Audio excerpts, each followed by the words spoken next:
क्या कभी आपके साथ में कोई नाइंसाफी हुई है या जुल्म हुए हैं या फिर किसी ने ऐसा कुछ कहा हो या किया हो जिससे आपको गुस्सा आया हो?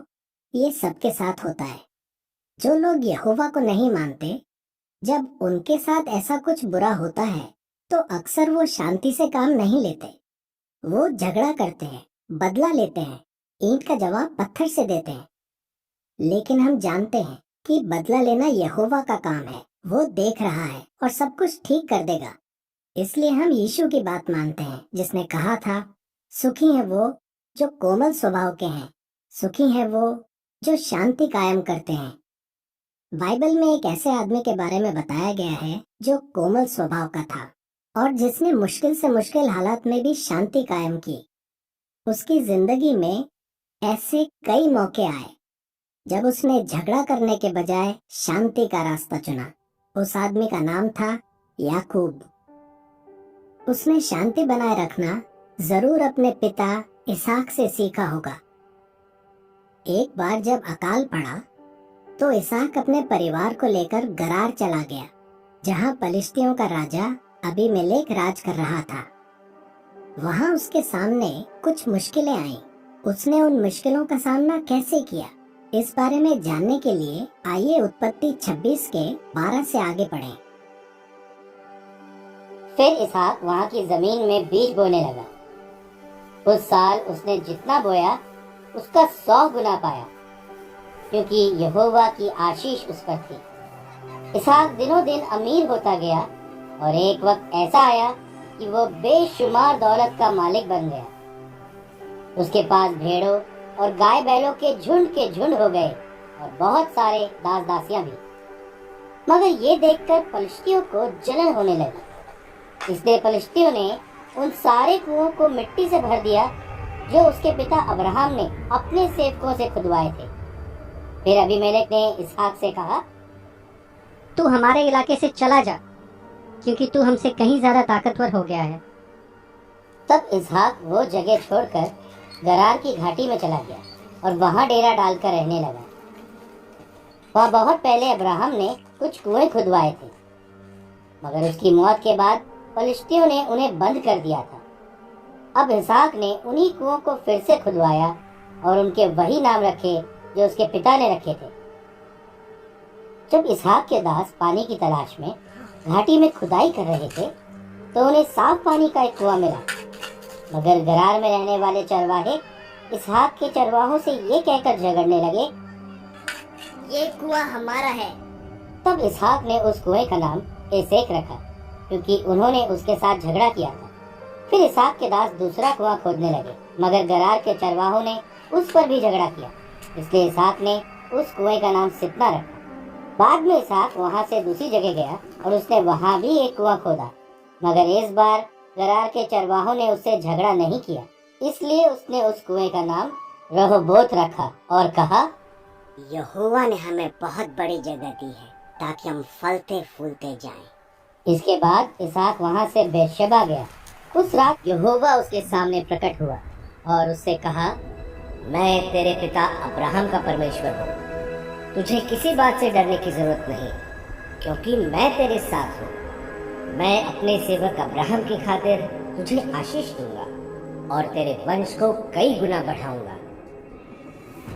जलन की वजह से पलिश्तियों ने अब्राहम के खोदे हुए सारे कुएं बंद कर दिए और राजा ने इसहाक से कहा कि वो उनके इलाके से चला जाए। शायद कुछ लोगों ने इसहाक से कहा होगा, देख इसहाक, तेरी कोई गलती नहीं है, तुझे कहीं जाने की जरूरत नहीं। जरा सोच, यहोवा ने तुझे और तेरे वंश को ये जमीन दी है। तुझे डरने की कोई जरूरत नहीं है। तेरे पास तो इतने सारे सेवक हैं और हम पलिश्तियों से कहीं ज्यादा ताकतवर हैं। वो हमारे सामने नहीं टिक पाएंगे। हमें तो उन पलिश्तियों से बदला लेना चाहिए जिन्होंने हमारे कुएं हमसे छीन लिए। अगर आप इसहाक की जगह होते तो आप क्या करते? इसहाक ने बदला लेने के बजाय शांति का रास्ता अपनाया। वो वहां से दूसरी जगह चला गया। ये उसके लिए आसान नहीं था। उसके पास कई सेवक थे, बहुत सारी भेड़ें थीं, कई गाय बैल थे। इसके अलावा उसने खेतों में बीज बोए थे और उसमें अच्छी फसल लगी थी, लेकिन वो ये सब छोड़कर दूसरी जगह चला गया। इसहाक की मुश्किलें अभी खत्म नहीं हुई थी। इस नई जगह पर जब इसहाक के सेवकों ने कुआं खोदा और उन्हें साफ पानी मिला, तो वहां के चरवाहे आए और कहने लगे, ये कुआं हमारा है। फिर इसहाक ने एक और कुआं खुदवाया, पर वहां के चरवाहे उस कुएं को लेकर भी झगड़ने लगे। इस बार भी उन चरवाहों से लड़ने के बजाय इसहाक दूसरी जगह चला गया। आखिरकार उसे एक ऐसी जगह मिल गई जहां वो शांति से जी सका। याकूब देख रहा था कि जब उसके पिता इसहाक ने शांति से काम लिया तो इसके अच्छे नतीजे निकले। वो ये भी जानता था कि इसके लिए उसके पिता को यहोवा ने आशीष दी थी। इससे हम क्या सीखते हैं? माता पिताओं, इस बात का यकीन रखिए कि आपकी अच्छी मिसाल का बच्चों पर गहरा असर होता है। इसे कम मत आंकिए। याकूब का एक जुड़वा भाई था, एसाव। उन दोनों में एसाव बड़ा था। लेकिन क्या आप जानते हैं कि यहोवा ने पहले से ही बता दिया था कि एसाव अपने छोटे भाई याकूब की सेवा करेगा। यहोवा पहले से ही जानता था कि वो दोनों आगे चलकर कैसे इंसान बनेंगे। उसे पता था कि एसाव को यहोवा की उपासना से जुड़ी बातों के लिए कोई कदर नहीं होगी। आगे चलकर ऐसा ही हुआ। एसाव ने एक कटोरी दाल के लिए अपना पहलौठे का अधिकार बेच दिया। उसने इस बात की शपथ भी खाई। ये कोई छोटी बात नहीं थी। पहलौठे का अधिकार बेचकर उसने वो आशीष पाने का मौका भी गवा दिया जो उसे और उसके वंशजों को इसहाक से मिलती। फिर कई साल बीत गए। इसहाक अब बूढ़ा हो गया था। अब वक्त आ चुका था कि वो अपने पहलौठे बेटे को आशीर्वाद दे। शायद इसहाक को पता नहीं था कि एसाव ने पहलौठे का अधिकार बेच दिया है। जो भी हो, उसने एसाव से कहा कि वो उसे आशीर्वाद देगा, लेकिन उसने एसाव से ये भी कहा कि वो पहले जंगल में जाकर एक शिकार मार कर लाए और उसका गोश्त पकाकर उसे परोसे। एसाव और याकूब की माँ रिबका ने उनकी ये बातें सुन ली। वो जाकर याकूब को मनाती है और कहती है कि एसाव तो शिकार के लिए गया है, तो उसके जैसा बनकर अपने पिता के सामने जा। ये तरकीब काम कर जाती है। इसहाक अनजाने में याकूब को आशीष दे देता है। जब एसाव को ये पता चलता है तो वो गुस्से से भर जाता है। आगे क्या होता है ये जानने के लिए आइए उत्पत्ति 27 के 41 से आगे पढ़ते हैं। इसके बाद से एसाव अपने मन में याकूब के लिए नफरत पालने लगा, क्योंकि याकूब ने पिता से आशीर्वाद ले लिया था। एसाव खुद से कहता था, बस कुछ ही समय की बात है, मेरे पिता की मौत हो जाएगी, फिर मैं अपने भाई याकूब को जान से मार डालूंगा।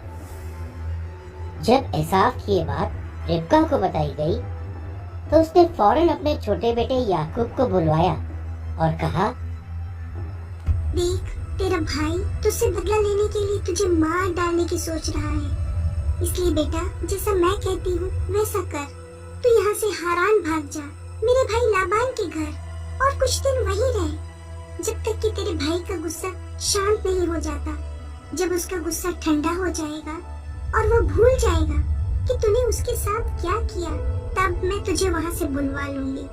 लेकिन अगर तू यहीं रहा तो हो सकता है मैं तुम दोनों को एक साथ खो बैठूं। इसके बाद रिबका इसहाक से बार बार कहती रही, इन हित्ती लड़कियों की वजह से मुझे जिंदगी से नफरत हो गई है। अब अगर याकूब भी इस देश की हित्ती लड़कियों में से किसी को ले आया तो मुझसे बर्दाश्त नहीं होगा। मेरा मर जाना ही बेहतर होगा। इसलिए इसहाक ने याकूब को बुलाकर उसे आशीर्वाद दिया और उसे यह आज्ञा दी, तू कनान देश की किसी लड़की से शादी मत करना। इसके बजाय तू अपने नाना बतूएल के घर पद्दनराम जा और अपने मामा लाबान की किसी बेटी से शादी कर। सर्वशक्तिमान परमेश्वर तुझे आशीष देगा, जिससे तू फूलेगा फलेगा और तेरी बहुत सी संतान होगी, और तेरे वंशजों से कई गोत्रों की एक बहुत बड़ी मंडली बनेगी। और जो आशीष उसने अब्राहम को दी थी, वही आशीष तुझे और तेरे वंश को देगा और तू इस देश पर अधिकार करेगा जहाँ तू परदेसी बनकर रह रहा है और जो उसने अब्राहम को दिया था। फिर इसहाक ने याकूब को विदा किया और याकूब लबान के घर पदन अराम के लिए निकल पड़ा। लबान अरामी बतूएल का बेटा और याकूब और एसाव की माँ रिबका का भाई था। याकूब के माता पिता उससे कहते हैं कि वो पत्नी ढूंढने के लिए अपने मामा लाबान के घर जाए, मगर सच तो ये था कि वो उसे एसाव से बचाना चाहते थे। जरा याद कीजिए, जब इसहाक और पलिश्तियों के बीच मुश्किल खड़ी हुई, एक ऐसी मुश्किल जिसे शांति से नहीं निपटाया जा सकता था, तो इसहाक ने क्या किया? वो वहां से चला गया। अब याकूब के सामने भी वैसे ही हालात थे। उसका भाई गुस्से से पागल हो रहा था, इसलिए वो वहां से चला जाता है। वो अपना घर और अपना परिवार छोड़कर एक दूर देश के लिए लंबा सफर तय करता है। देखा जाए तो याकूब के पास पहलौठे का अधिकार था। वो चाहता तो जाने से मना कर सकता था और अपने माता पिता से कह सकता था, मैं कोई बच्चा नहीं हूँ, मैं 77 साल का हूँ। लेकिन याकूब ने ऐसा कुछ नहीं कहा।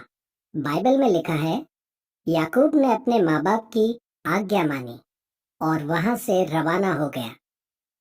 इससे हम क्या सीखते हैं? कभी कभी शायद ऐसी मुश्किलें आए जिसे शांति से सुलझाया नहीं जा सकता। ऐसे में शायद हमें अपनी जान बचाने के लिए किसी दूर देश भागना ना पड़े।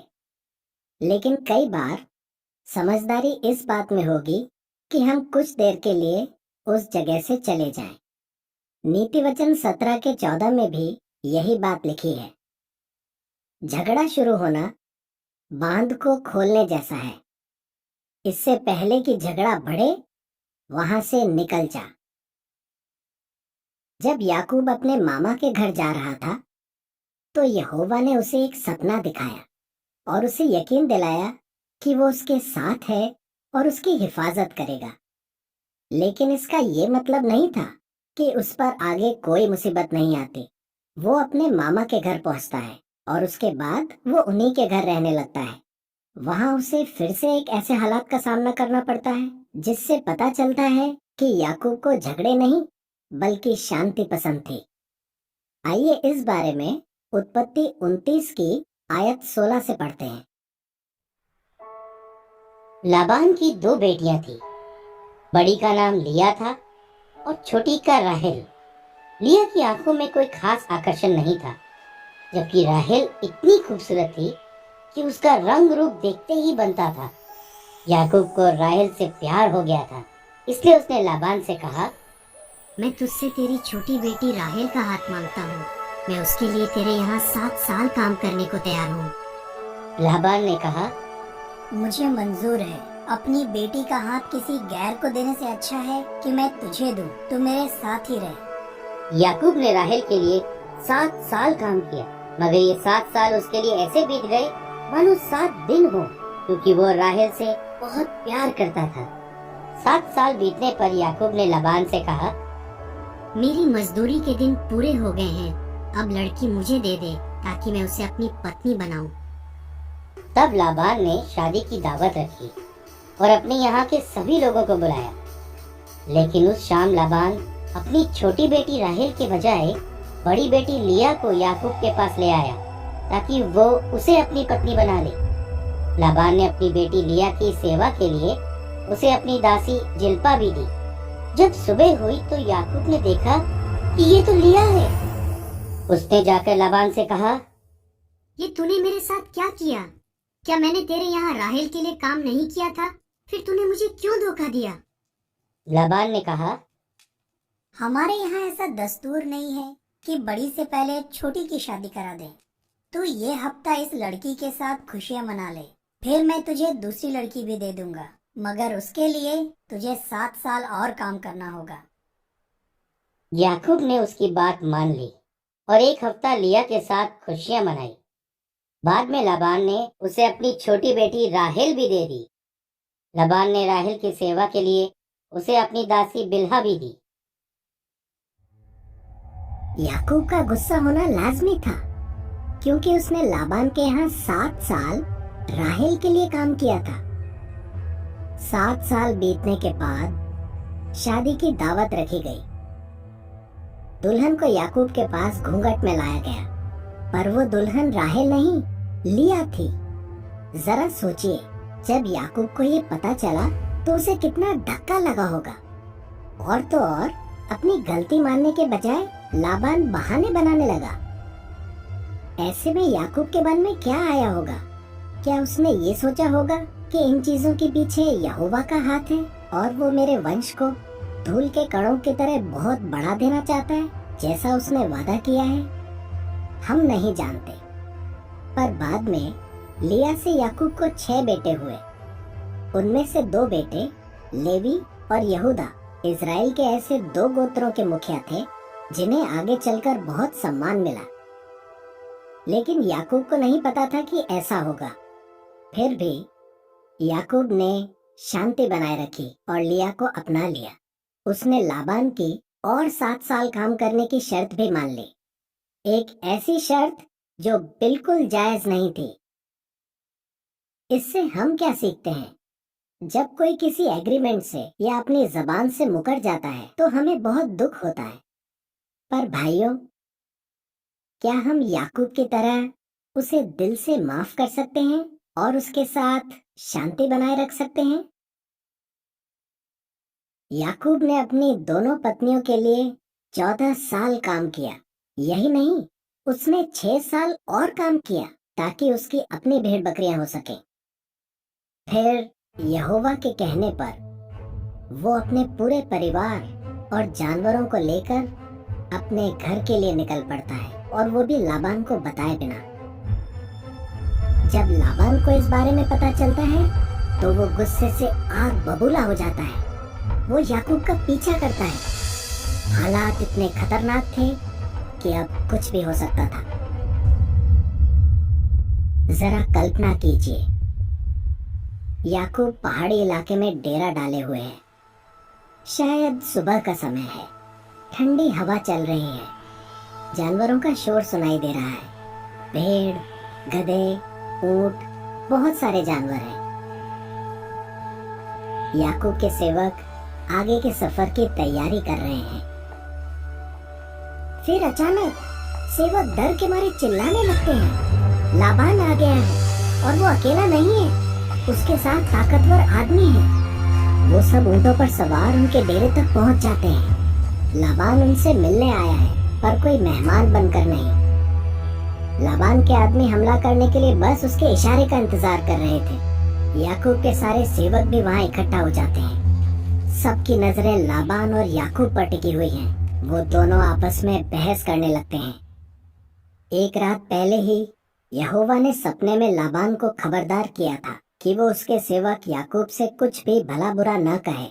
फिर भी लाबान को समझ नहीं आया, वो अब भी बड़े गुस्से में है। लाबान ने याकूब पर 2 इल्जाम लगाए। पहले उसने कहा, तूने मेरे साथ ये चाल क्यों चली? मुझे धोखा देकर मेरी बेटियों को ऐसे उठा लाया जैसे कोई तलवार के दम पर बंदियों को उठा ले जाता है। तू मुझे चकमा देकर ऐसे चुपचाप क्यों भाग आया? इसका जवाब साफ था। याकूब ने कहा, मैं तुझे बताए बगैर इसलिए निकल आया क्योंकि मुझे डर था कि तू अपनी बेटियों को मुझसे जबरदस्ती छीन लेगा। लाबान का दूसरा इल्जाम था कि याकूब ने उसके कुल देवताओं की मूर्तें चुरा ली हैं। राहेल सच में लाबान की मूर्तें चुरा लाई थी, पर याकूब इस बारे में कुछ नहीं जानता था। पूरे डेरे की तलाशी ली गई, पर मूर्तें कहीं नहीं मिली। अब याकूब अपनी सफाई देता है। आइए इस बारे में उत्पत्ति 31 के 36 से आगे पढ़ते हैं। तब याकूब को लाबान पे बहुत गुस्सा आया। उसने कहा, आखिर मेरा कसूर क्या है जो तू हाथ धोकर मेरे पीछे पड़ा है? तूने मेरे सारे सामान की तलाशी ली। बता, क्या तुझे एक भी ऐसी चीज मिली जो तेरी हो? अगर मिली तो यहाँ सबके सामने आकर रख, फिर यही हम दोनों का फैसला करेंगे।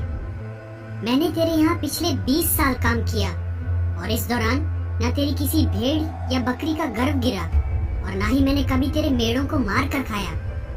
अगर कोई जंगली जानवर तेरी किसी भेड़ या बकरी को फाड़ डालता तो मैं खुद उसका नुकसान उठाता था, और अगर किसी जानवर की चोरी हो जाती तो तू मुझसे उसकी भरपाई कराता था। मैंने तेरे झुंड की देखभाल करने में क्या क्या नहीं सहा। दिन की चिलचिलाती धूप, रात की कड़ाके की ठंड, और कभी कभी तो मैं सारी रात जागता रहा।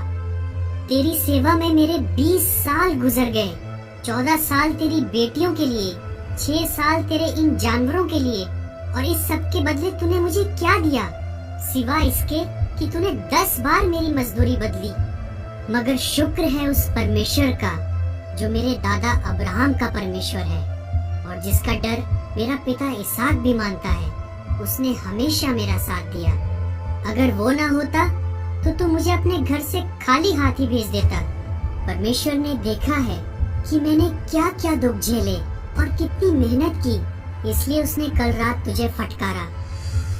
तब लाबान ने याकूब से कहा, ये लड़कियां मेरी बेटियां हैं और ये बच्चे मेरे बच्चे हैं, और भेड़ बकरियों का ये पूरा झुंड और यहाँ जो कुछ तेरे सामने है वो सब मेरा और मेरी बेटियों का ही तो है। मैं क्यों अपने ही हाथों अपनी बेटियों और उनके बच्चों का नुकसान करूँगा? इसलिए अब आ, हम दोनों शांति का करार करें। ये करार हम दोनों के बीच गवाह ठहरेगा। फिर याकूब ने एक पत्थर लिया और उसे खड़ा किया कि वो उस करार की निशानी हो। इसके बाद याकूब ने अपने भाई बंधुओं से कहा, यहाँ कुछ पत्थर इकट्ठा करो। उन्होंने पत्थर जमा किए और उनका एक ढेर लगाया। फिर उन सब ने पत्थरों के उस ढेर पर खाना खाया। लाबान ने उस ढेर का नाम यगर सादुता रखा, जबकि याकूब ने उसे गलेद नाम दिया। लाबान ने कहा, पत्थरों का यह ढेर हम दोनों के बीच एक साक्षी है। इसलिए उस ढेर का नाम गलेद और पहरा मीनार रखा गया, क्योंकि लाबान ने याकूब से कहा, जब हम एक दूसरे से दूर रहेंगे तब यहोवा हम दोनों पर नजर रखे कि हम इस करार को निभाते हैं या नहीं। अगर तूने मेरी बेटियों के साथ बुरा सलूक किया और उनके अलावा और भी पत्नियां ले आया तो तुझे कोई इंसान देखे या ना देखे, मगर याद रख परमेश्वर जरूर देखेगा जो हम दोनों के बीच गवाह है। लाबान ने याकूब से ये भी कहा, पत्थरों के इस ढेर और इस पत्थर को देख, जिसे मैंने इसलिए खड़ा किया है कि ये हम दोनों के बीच हुए करार की निशानी हो। ये पत्थर और पत्थरों का ये ढेर इस बात के गवाह हैं कि ना मैं कभी इनकी सीमा लांघ कर तेरे खिलाफ आऊंगा और ना तू कभी इनकी सीमा लांघ कर मेरे खिलाफ आएगा। हम दोनों के बीच वो परमेश्वर न्यायी हो जो अब्राहम, नाहोर और उनके पिता का परमेश्वर है। फिर याकूब ने उस परमेश्वर की शपथ खाई जिसका डर उसका पिता इसहाक मानता था। इसके बाद याकूब ने उस पहाड़ पर एक बलिदान चढ़ाया और उसने अपने सभी रिश्तेदारों को खाने पर बुलाया। फिर सबने खाना खाया और पहाड़ पर रात बिताई। अगली सुबह लाबान जल्दी उठा और उसने अपनी बेटियों और नाती नातिनों को चूमा और उन्हें आशीर्वाद दिया। फिर लाबान वहां से अपने घर के लिए निकल पड़ा। लाबान याकूब का फायदा उठाता रहा, उसे धोखा देता रहा, लेकिन याकूब ने 20 साल तक पूरी ईमानदारी से उसकी सेवा की। इस बात को मानने के बजाय लाबान झूठा दावा करता है कि याकूब के पास जो कुछ भी है वो सब लाबान का ही है। फिर लाबान याकूब से कहता है कि वो दोनों शांति का करार करें ताकि कभी एक दूसरे के परिवार को नुकसान ना पहुंचाएं। लेकिन लाबान का असली इरादा शांति कायम करना नहीं था, बल्कि शायद उसे डर था कि उसके मरने के बाद कहीं याकूब कुल देवताओं की मूर्तों के बल पर उसके बेटों से उसकी जायदाद न हड़प ले। उसने जो भी सोचा हो, याकूब करार करने के लिए राजी हो जाता है। ये सुनकर सब राहत की सांस लेते हैं। फिर पत्थरों का एक ढेर लगाया जाता है। ये ढेर शांति के करार की निशानी होता। सालों तक इतना कुछ सहने के बाद भी याकूब शांति का करार करने के लिए मान गया। उसने नाराजगी नहीं पाली, ना ही बदला लिया। इस मुश्किल से तो याकूब निकल गया, पर अब उस पर एक और मुश्किल आने वाली थी। याकूब अपने भाई एसाव के पास कुछ सेवकों को भेजता है जो एसाव को बताते हैं कि याकूब घर लौट रहा है और मिलकर सुलह करना चाहता है। सेवक लौटकर खबर देते हैं कि एसाव याकूब से मिलने आ रहा है और वो अकेला नहीं, उसके साथ 400 आदमी हैं। बाप रे, लगता है उसका गुस्सा अभी भी शांत नहीं हुआ है। ये सुनकर याकूब परेशान हो गया होगा। वो अपने भाई से बिल्कुल लड़ना नहीं चाहता था। आइए देखते हैं वो क्या करता है। उत्पत्ति अध्याय 32 की आयत 13 से आगे पढ़ते हैं। याकूब रात को उसी जगह ठहरा। फिर उसने अपने झुंड में से कुछ जानवर अलग किए ताकि उन्हें अपने भाई एसाव को तोहफे में दे सके। उसने 200 बकरियां, 20 बकरे, 200 भेड़े, 20 मेढ़े, 30 ऊँटनियां और उनके बच्चे, 40 गाय, 10 बैल, 20 गधियां और 10 गधे अलग किए। उसने इन जानवरों के झुंड एक एक करके अपने दासों को सौंपे और उनसे कहा, तुम सब मुझसे पहले नदी के उस पार चले जाओ और एक झुंड से दूसरे झुंड के बीच कुछ फासला रखो। उसने पहले झुंड को ले जाने वाले दास को ये आज्ञा भी दी, अगर तुझे रास्ते में मेरा भाई एसाव मिले और तुझसे पूछे, तेरा मालिक कौन है, तू कहाँ जा रहा है और तेरे आगे आगे ये जानवर किसके हैं, तो तू उससे कहना, मैं तेरे दास याकूब के यहाँ काम करता हूँ। उसने ये जानवर मेरे मालिक एसाव के लिए तोहफे में भेजे हैं और वो खुद भी हमारे पीछे आ रहा है। याकूब ने दूसरे, तीसरे और बाकी सभी झुंडों को ले जाने वाले दासों को आज्ञा दी, जब एसाव तुमसे मिलेगा तो तुम भी उससे ऐसा ही कहना। तुम उससे ये भी कहना, तेरा दास याकूब हमारे पीछे आ रहा है। याकूब ने ऐसा इसलिए किया क्योंकि उसने सोचा, अगर मैं एसाव को पहले तोहफे भेजकर उसे खुश करूं, तो बाद में जब मैं उससे मिलूंगा तो शायद वो मेरे साथ प्यार से पेश आए। याकूब चाहता था कि एसाव और उसके बीच शांति हो, इसलिए वो अपने भाई को बहुत सारे जानवर तोहफे में भेजता है। क्या उसे अपने भाई से डर लग रहा था? क्या वो इतना कमजोर था कि उसका सामना नहीं कर पाता? बिल्कुल नहीं। जरा याद कीजिए, एसाव से मिलने से पहले याकूब रात भर एक स्वर्गदूत से लड़ता है ताकि उसे परमेश्वर से एक आशीष मिल सके, तो वो किसी भी मायने में कमजोर नहीं था। अब आइए देखें कि जब दोनों भाई आमने सामने आते हैं तो क्या होता है। उत्पत्ति अध्याय 33 उसकी आयत 1 से पढ़ते हैं। जब याकूब ने नजरें उठाई तो देखा कि एसाव चला आ रहा है और उसके साथ 400 आदमी भी हैं।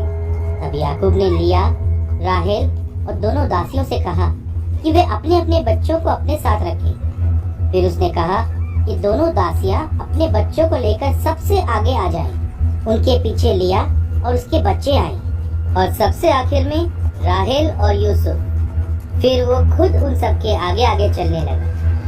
जैसे जैसे वो अपने भाई के नजदीक आता गया, उसने 7 बार जमीन पर गिरकर प्रणाम किया। तब एसाव दौड़कर उसके पास गया और उसे गले लगाकर चूमने लगा और वे दोनों फूट फूट कर रोने लगे। जब एसाव ने याकूब के साथ औरतों और बच्चों को देखा तो उसने पूछा, ये सब कौन है? याकूब ने कहा, ये तेरे इस दास के ही बच्चे हैं। सब परमेश्वर की कृपा है। तब दोनों दासियां अपने बच्चों को लेकर आगे आई और उन सब ने एसाव को प्रणाम किया। फिर लिया अपने बच्चों को लेकर आगे आई और उन्होंने एसाव को प्रणाम किया। आखिर में यूसुफ और राहेल आगे आए और उन्होंने भी प्रणाम किया। एसाव ने याकूब से पूछा, तूने मेरे पास जो लोग और जानवरों के झुंड भेजे थे, वो सब किस लिए? याकूब ने कहा, बस तेरी कृपा चाहता हूँ मालिक। एसाव ने कहा, मेरे भाई, मेरे पास बहुत धन संपत्ति है, इसलिए जो तूने भेजा था वो तू ही रख ले। मगर याकूब ने कहा, नहीं मेरे मालिक, तुझे मेरा तोहफा लेना ही होगा, वरना मैं यही समझूंगा कि तू अब भी मुझसे नाराज है। मैंने वो तोहफा इसलिए भेजा था ताकि मैं तुझसे मिल सकूं। और आज जब तूने मुझे खुशी खुशी कबूल किया है तो मुझे ऐसा लगा मानो मैंने परमेश्वर को देख लिया है। परमेश्वर की कृपा से आज मेरे पास किसी चीज की कमी नहीं है। मेरी दुआ है कि तेरा भी हमेशा भला हो, और ये तोहफा इसी बात की निशानी है, इसलिए मेहरबानी करके इसे कबूल कर ले। याकूब के बार बार कहने पर एसाव ने उसका तोहफा कबूल कर लिया। क्या ही बढ़िया नतीजा निकला। आपस में लड़ने के बजाय वे एक दूसरे से खुशी खुशी मिलते हैं, एक दूसरे को गले लगाते हैं, फूट फूट कर रोते हैं। एक बार फिर याकूब ने शांति कायम की। उसने ये कैसे किया? उसने प्रार्थना की और अपनी प्रार्थना के मुताबिक कदम भी उठाया। उसने एसाव को तोहफे भेजे और उसका आदर किया। उसे मालिक बुलाया और 7 बार झुककर उसे प्रणाम किया। इससे हम क्या सीखते हैं? हमें याकूब की तरह अपने भाई बहनों के साथ शांति बनाए रखने की हर मुमकिन कोशिश करनी चाहिए, तब भी जब ऐसा करना मुश्किल हो।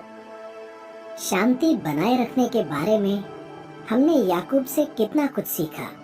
जब उसका भाई उसकी जान लेना चाहता था तो वो घर से दूर चला गया। जब राहेल और लिया के मामले में लाबान ने उसे धोखा दिया, तब भी उसने लड़ाई नहीं की, बल्कि लाबान की शर्त मान ली। जब लाबान ने उसका पीछा किया और उस पर इल्जाम लगाए, तो याकूब शांति का करार करने के लिए राजी हो गया। और जब उसका सामना एसाव से हुआ तो उसने उसे तोहफे दिए। इनमें से किसी भी हालात में याकूब की कोई गलती नहीं थी, फिर भी उसने अपनी जिंदगी में हमेशा शांति का रास्ता लिया। उसने यहोवा पर भरोसा रखा और उसे आशीषें मिली। यहोवा याकूब को कभी नहीं भूला और न ही ये भूला कि किस तरह उसने दूसरों के साथ शांति बनाए रखी।